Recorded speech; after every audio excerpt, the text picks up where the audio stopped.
U Domanovićevom duhu, ali u vremenu sadašnjem, okovani prošlošću sa puno smeha i malo gorčine. Junaci hipertenzije Ejdus i Trifunović oslikavaju sadašnjicu satiričnom borbom sa ostacima prošlosti. Večita srpska tema, tajne službe, zavere i sumnje. U tekstu i režiji Svetislava Basare.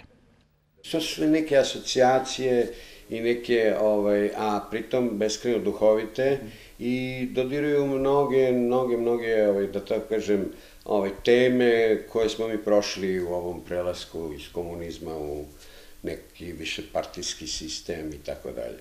Bez namere da sugeriše, uverava ili ubeđuje, ovaj tandem na sceni Kulturnog centra u Topoli privremeno oživljava pozorišni život malog mesta koje nema teatar, podsmehujući se sadašnjosti i sveprisutnoj politici.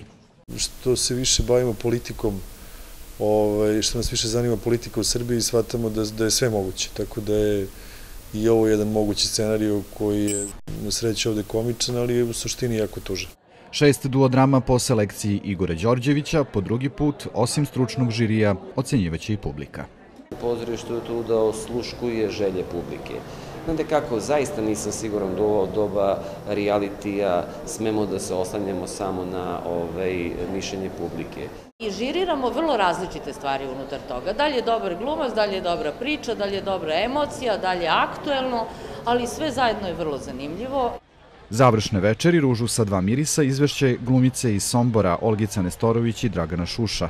Ocene publike i žirija iščekuju i duodrame A gde su kokoške, Luiza, Ona i Hipertenzija.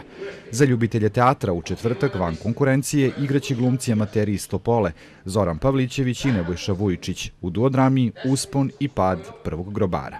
Izmisli elektroniku, izmisli raketu, ovi